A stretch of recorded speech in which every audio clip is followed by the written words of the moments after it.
You're watching Reason and Theology, a show dedicated to evangelizing non-Catholics and helping Catholics better understand their faith. When it comes to eternal punishment, what perspective would you hold to? How would you explain it, describe it? Where are you coming from?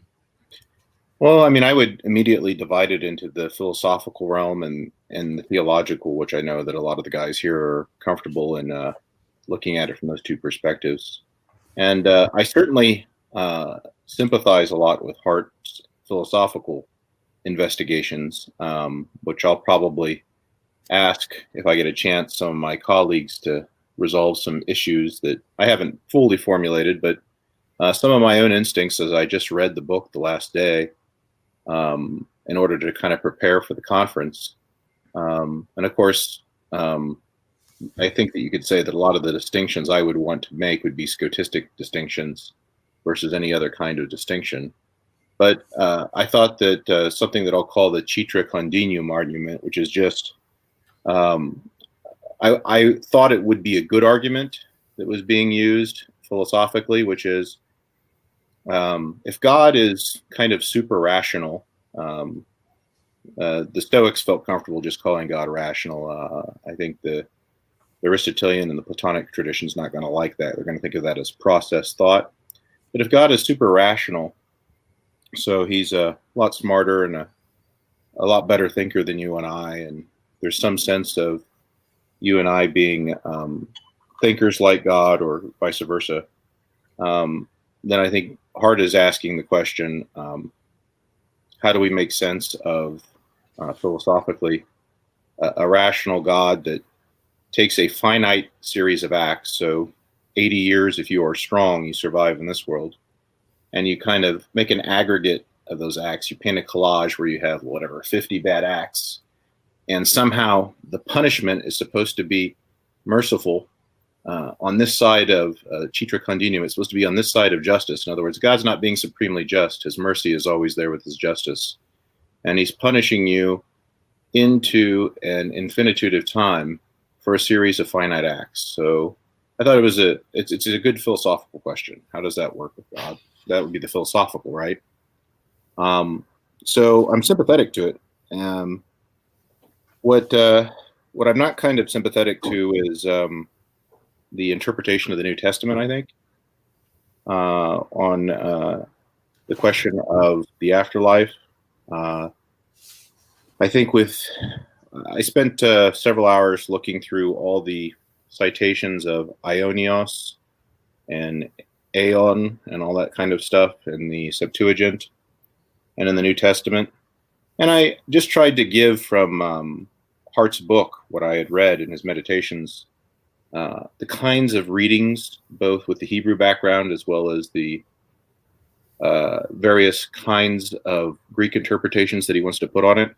And I kind of found myself in some interesting experiences when I go up to Jesus as the rich young man and I say, what can I do in order to gain life that lasts for a very limited amount of time, that for 3 generations?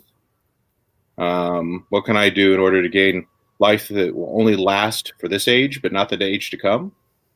So I tried out those things, and I really found that it started to get kind of messy, especially when I ate the bread of life in John 6:51, and I only got to live until the end of the age. And so I kind of tried out all those things, and I thought to myself, man, if I'm going to try to give Hart his due, because he's spent some time translating the New Testament, so he's spent some real time with this, and I haven't sat down like Nathaniel has and read the entire New Testament as it looked like he might have done. I could already see that the problems were mounting. And then I went into the Old Testament and the Septuagint to try to figure out what eternal life is when I use these options that I have. And I'm seeing that God's covenants are pretty darn limited to the 3rd generation, even though they say they're forever. God's laws that he creates that are supposed to last, they used to last forever. Now they only last, I don't know how long.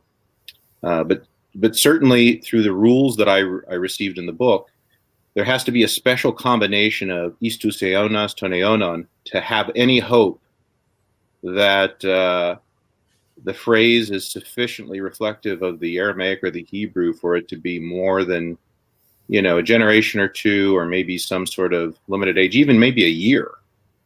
And just doing those readings for several hours, I found myself saying, not only would I need to do what Hart did and go down and try to translate this all and try to get some logic to it all. What's the answer to now? Not eternal life, but a year's worth of life or whatever.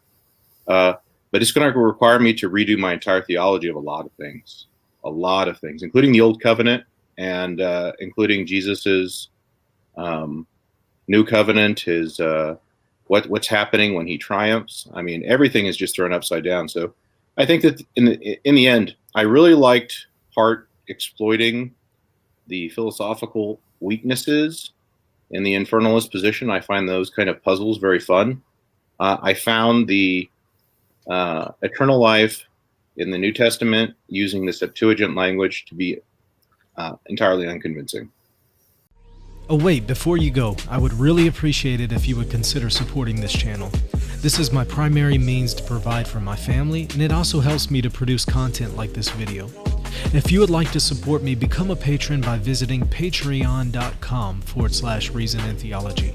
You'll also get access to extra exclusive content when you become a patron. Lastly, hit that like button and the subscribe button, and be sure to leave a comment down below. God bless.